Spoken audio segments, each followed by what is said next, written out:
semuanya, perkenalkan nama saya Cika Irwanda Dwi Apsari dari kelas 10-5, absen 10. Di sini saya akan menjelaskan materi tentang statistika. Mari kita simak videonya, selamat menonton. Materi yang akan saya bahas adalah statistika. Apa itu statistika? Statistika merupakan ilmu yang membantu menguasai berbagai hal yang terkait dengan data, mulai dari pengumpulan data, mengelolanya, menganalisis, sampai akhirnya mengambil keputusan berdasarkan data. Materi yang akan saya sampaikan adalah yang pertama histogram. Apa itu histogram? Contoh soal histogram. Yang kedua frekuensi relatif. Apa itu frekuensi relatif? Contoh soal frekuensi relatif. Yang ketiga ukuran pemusatan. Apa itu mean, median, dan modus? Contoh soal mean, median, dan modus. Yang keempat ukuran penempatan. Apa itu ukuran penempatan? Apa itu kuartil dan persentil? Dan contoh soal kuartil. Materi yang pertama atau materi yang ke-1 adalah histogram. Apa itu histogram? Histogram adalah diagram yang terdiri atas batang-batang yang berhimpit. Berikut beberapa contoh histogram. Yang pertama yaitu histogram biasa, dan yang kedua yaitu histogram dan poligon. Selanjutnya, materi yang kedua, frekuensi relatif. Frekuensi relatif adalah ukuran statistik yang menunjukkan proporsi atau persentase pengamatan yang termasuk dalam kategori atau interval tertentu dalam sebuah kumpulan data. Rumus frekuensi relatif sama dengan Fr sama dengan K dibagi N. Fr sama dengan frekuensi relatif, K sama dengan banyak kejadian, sedangkan N sama dengan banyak percobaan. Contoh soal, sebuah koin dilempar sebanyak 20 kali dan mendarat di kepala sebanyak 15 kali. Berapa frekuensi relatif mengamati koin mendarat di kepala? Penyelesaian, jumlah percobaan sama dengan 20, jumlah jalur positif sama dengan 15. Dengan rumus tersebut kita tahu frekuensi relatif sama dengan jumlah uji coba positif dibagi jumlah total uji coba. F sama dengan 15 dibagi 20 sama dengan 0,75. Oleh karena itu, frekuensi relatif mengamati koin mendarat di kepala adalah 0,75. Materi yang ketiga yaitu ukuran pemusatan. Ukuran pemusatan data yaitu suatu nilai tunggal yang mewakili suatu kumpulan data dan menunjukkan karakteristik dari data tersebut. Dan ukuran penyebaran data adalah suatu ukuran untuk mengetahui seberapa jauh penyebaran data dari nilai rata-ratanya. Nah, selanjutnya apa itu mean, median, dan modus? Mean adalah perbandingan antara jumlah nilai data dengan banyak data. Median adalah nilai data yang terletak di tengah-tengah suatu data yang telah diurutkan. Sedangkan modus adalah nilai data yang paling sering muncul. Dengan kata lain, modus adalah nilai data yang frekuensinya paling besar. Contoh soal mean, median, dan modus dalam data tunggal. Perhatikan nilai ulangan Lala. 7,9, 7,8, 6,7, 8,6, 8,7. Tentukan mean, median, dan modus dalam data tunggal tersebut. Yang pertama, mari kita tentukan mean terlebih dahulu. Cara untuk menentukan mean adalah jumlah data dibagi dengan banyak data. Jumlah data maksudnya adalah 7, 9, 7, 8, 6, 7, 8, 6, 8, 7. Keseluruhan data kita jumlahkan, maka kita tambah. Sebelum itu kita urutkan dari data yang terkecil ke terbesar. Setelah itu kita tambah 6 ditambah 6 ditambah 7 ditambah 7 ditambah 7 ditambah 7 ditambah 8 ditambah 8 ditambah 8 ditambah 9 per banyak data. Banyak data maksudnya adalah data yang kita hitung ada 10. Maka ditulis per 10 sama dengan 73 dibagi 10. 73 dibagi 10 adalah 7,3. Jadi meannya adalah 7,3. Yang kedua, mari kita tentukan mediannya. Sebelum itu kita urutkan data dari yang terkecil ke terbesar. Jika data genap, maka dua nilai yang di tengah dijumlahkan lalu dibagi 2. Jika data ganjil langsung diambil nilai tengah. Karena tadi nilai datanya genap, maka kita hitung dari belakang ke depan. Karena data yang ada di tengah-tengah adalah 7 dan 7, maka kita jumlahkan 7 ditambah 7 dibagi 2 sama dengan 14 dibagi 2 sama dengan 7. Jadi mediannya adalah 7. Yang ketiga, kita tentukan modus. Karena modus adalah nilai data yang sering muncul, maka kita perhatikan angka yang sering muncul adalah di sini 6 ada 2 angka, 7 ada 4 angka, 8 ada 3 angka, dan 9 ada 1. Maka yang sering muncul adalah 7. Jadi modusnya adalah 7 karena 7 adalah nilai data yang sering muncul. Selanjutnya, mari kita tentukan mean, median, modus dalam data kelompok. Tabel di bawah ini hasil ulangan matematika. Tentukan mean, median, dan modus dari data kelompok tersebut. Yang pertama, mari kita tentukan mean terlebih dahulu. Untuk menentukan mean, data kelompok dapat dirumuskan dengan X bar sama dengan sigma Fi dikali Xi dibagi sigma Fi. Fi adalah frekuensinya, sedangkan Xi adalah nilai tengahnya. Jika ada suatu tabel seperti ini, kita tentukan nilai tengahnya terlebih dahulu dengan cara BB batas bawah ditambah BT batas atas dibagi dengan 2. Seperti 40 ditambah 49 dibagi dengan 2 dan hasilnya adalah 44,5. Dan cara menentukan nilai tengah yang kedua yaitu dengan cara yang sama, 50 ditambah 59 dibagi dengan 2 dan hasilnya 54,5 dan seterusnya dicari dengan cara dijumlahkan. Selanjutnya, cara menentukan Fi dikali Xi yaitu Fi adalah frekuensinya dan Xi adalah nilai tengah. Karena frekuensinya yang pertama adalah 6 dan Xi nilai tengahnya yang pertama adalah 44,5, maka 6 dikali dengan 44,5 dan hasilnya adalah 267. Begitu juga dengan kelas yang kedua, 9 dikali 54,5 dan hasilnya adalah 490,5. Kelas ketiga, 11 dikali 64,5 dan hasilnya adalah 709,5. Kemudian 6 dikali 74,5 maka hasilnya 447. Kemudian kelas berikutnya 7 dikali 84,5 maka hasilnya yaitu 591,5. Dan yang terakhir 1 dikali 94,5 didapat hasil 94,5. Dan setelah didapat Fi dikali Xi maka kita jumlahkan dan jumlahnya adalah 2600. Karena Fi dikali Xi nya sudah ketemu maka kita jumlahkan Fi dikali Xi dibagi Fi. Karena Fi dikali Xi nya 2600 maka kita tulis 2600 dibagi Fi nya adalah 40 maka kita tulis 40. Jadi 2600 dibagi 40 dan hasilnya adalah 65. Maka meannya adalah 65. Yang selanjutnya kita tentukan median. Untuk menentukan median yaitu menggunakan rumus TB setengah kali N kurangi frekuensi per frekuensi median kali panjang. Untuk menentukan letak median yaitu setengah kali N sama dengan setengah, N-nya adalah 40, jadi setengah kali 40 dan hasilnya 20. Jadi letaknya median adalah di urutan yang ke-20. Cara menentukan posisi angka 20. Langkah pertama yaitu kita tentukan dulu kelas yang pertama. Kelas yang pertama yaitu 6. Jadi 1 sampai 6 itu terletak di kelas yang pertama. 20 belum masuk. Maka kita jumlahkan dengan yang bawah dengan 9. Jadi 6 ditambah 9 sama dengan 15. Karena 20 belum masuk maka kita tambahkan lagi dengan bawahnya. 15 ditambah 11 dan hasilnya adalah 26. Dari data ke-6 sampai 26 di kelas yang ketiga 20 sudah masuk di data yang ketiga sehingga kelas mediannya terletak di kelas yang ketiga. Setelah didapat kelas mediannya, baru langkah yang pertama yaitu kita tentukan TB-nya. TB sama dengan BB dikurangi 0,5. Batas bawah posisinya di sebelah kiri, maka sebelah kirinya adalah 60. Jadi 60 dikurangi 0,5 dan hasilnya yaitu 59,5. Selanjutnya kita cari frekuensi. Frekuensi adalah jumlah frekuensi sebelum kelas median. Jadi 6 ditambah 9 sama dengan 15. Kemudian kita cari frekuensi mediannya. Frekuensi median adalah 11.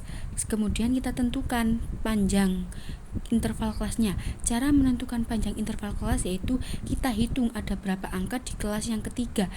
Dari 60 sampai 69 ada 10 angka, maka panjang interval kelasnya adalah 10. Selanjutnya kita cari mediannya.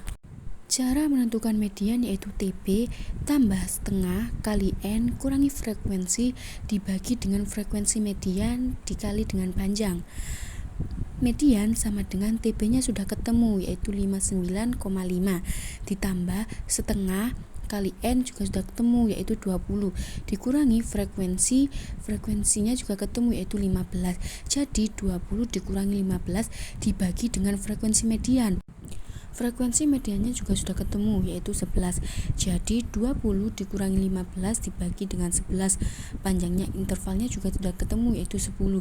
Jadi 59,5 ditambah 20 dikurangi 15 dibagi dengan 11 dikali dengan 10. Median 59,5 ditambah 20 dikurangi 15 yaitu 5. Jadi kita tulis 5 dibagi dengan 11 dikali dengan 10. 5 dibagi dengan 11 hasilnya adalah 0,454.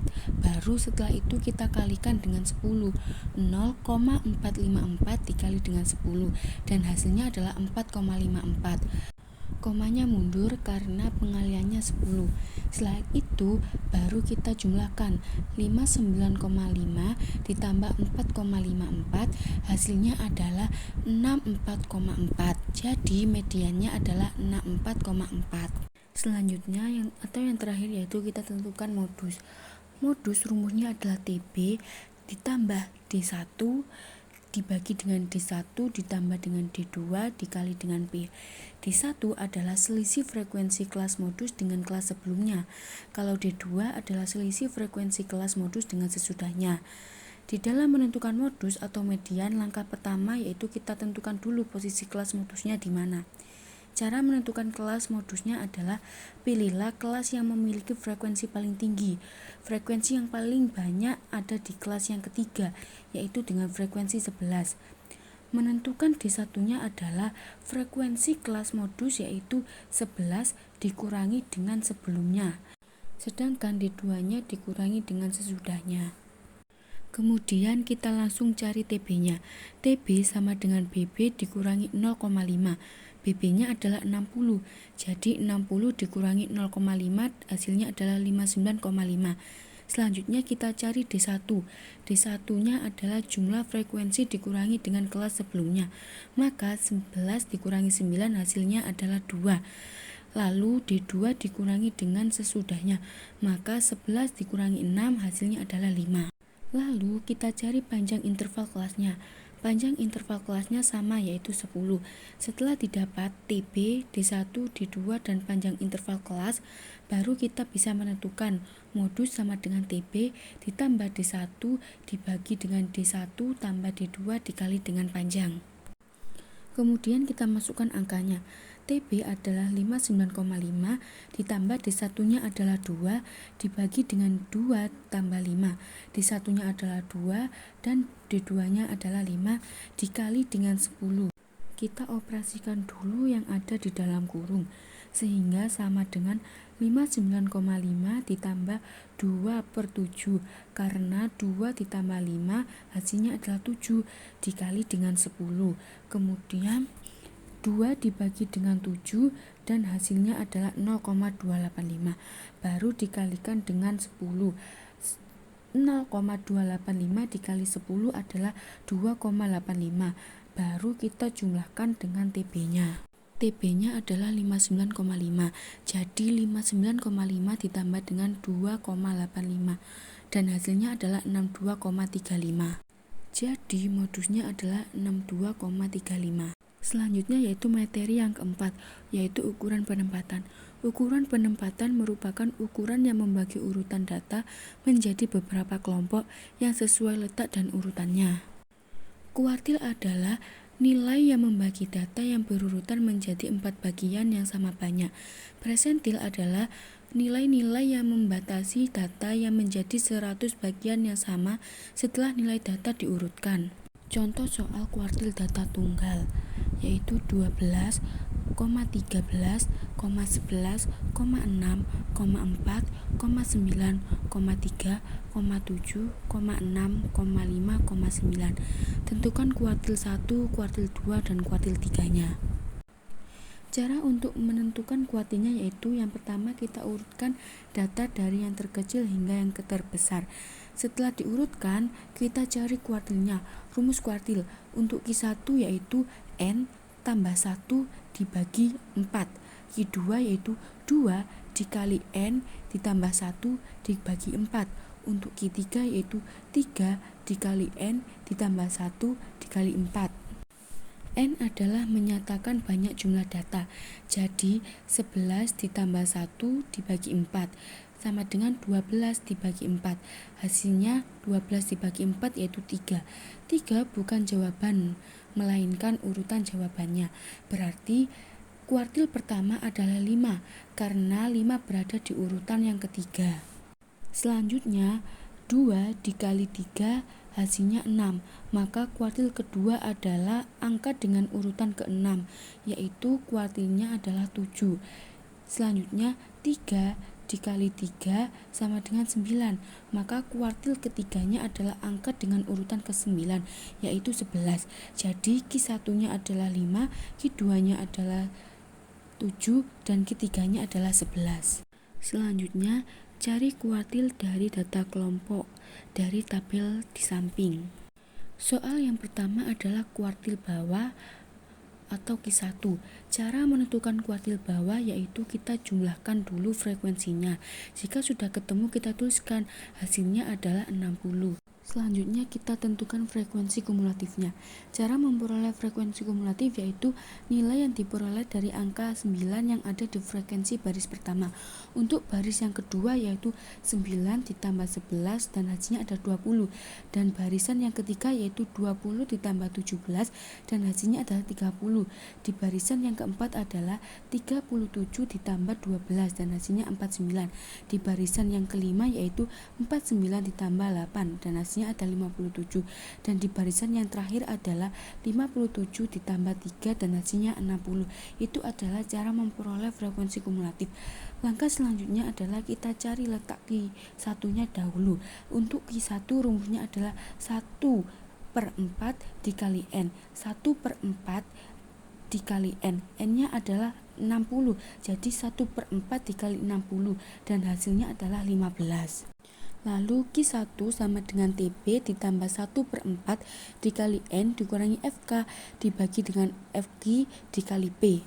TB nya adalah 20,5 ditambah 1/4, N nya adalah 60, jadi 1/4 kali 60. FK nya adalah 9, jadi 1/4 kali 60 dikurangi 9 dibagi dengan FQ nya yaitu 11 dan panjang kelasnya adalah 11. 60 dikali 1 dibagi dengan 4 hasilnya adalah 15, jadi 15 dikurangi 9 dibagi 11 dikali 11. Selanjutnya 15 dikurangi 9 yaitu hasilnya 6 dikali dengan 11 yaitu 66, jadi 20,5 ditambah 66/11, jadi 66 dibagi 11 yaitu hasilnya 6, jadi 20,5 ditambah 6 hasilnya adalah 26,5. Yang kedua yaitu kuartil tengah. Cara menentukan letak kuartil tengah atau Q2 yaitu 2/4 dikali N sama dengan 2/4, N nya sudah ketemu yaitu 60, jadi 2/4 dikali 60 hasilnya adalah 30. Rumus kuartil tengah atau Q2 yaitu TB ditambah 2/4 dikali N dikurangi FK dibagi FQ dikali P.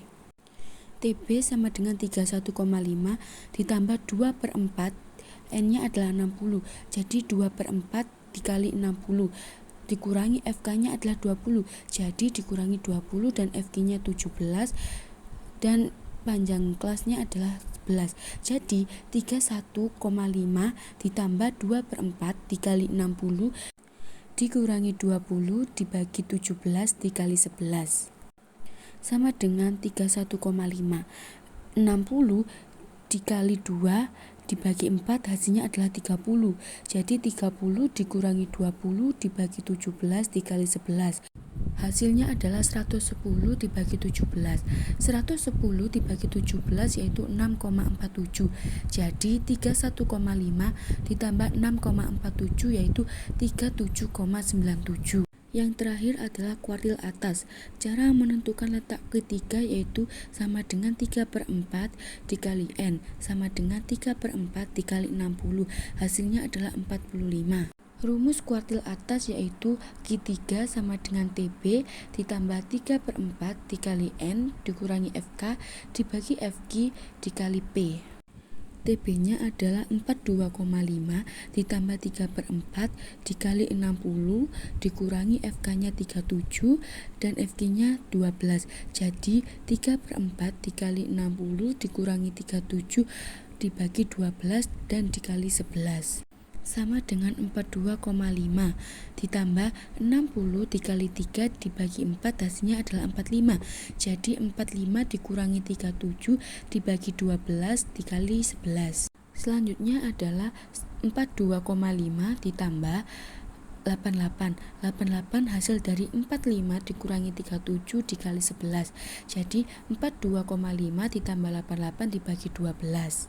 88 dibagi 12 yaitu hasilnya 7,3.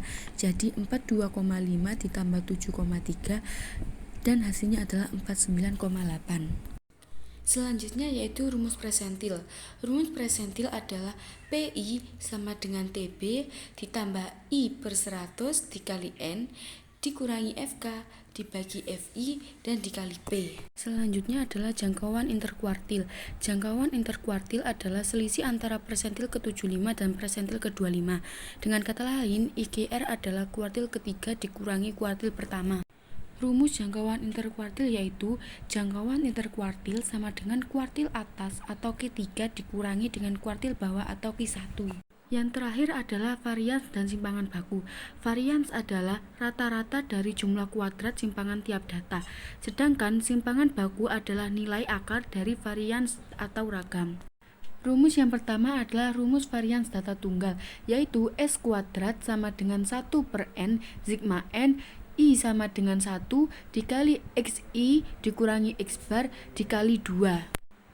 Yang kedua adalah rumus varians data kelompok, yaitu S kuadrat sama dengan sigma K I sama dengan 1 Fi dikali Xi dikurangi X bar dikali 2 dibagi dengan sigma K I sama dengan 1 dan Fi. Yang selanjutnya adalah rumus simpangan baku data tunggal, yaitu S sama dengan akar S kuadrat sama dengan akar sigma N I sama dengan 1 dikali Xi dikurangi X bar dikali 2 dan dibagi dengan N. Yang terakhir yaitu rumus simpangan baku data kelompok, yaitu S sama dengan akar sigma N I sama dengan 1 Fi dikali dengan Xi dikurangi X bar dikali 2 dan dibagi dengan N. Sekian video penjelasan materi tentang statistika dari saya. Mohon maaf bila ada kesalahan atau kekurangan. Terima kasih. Wassalamualaikum warahmatullahi wabarakatuh.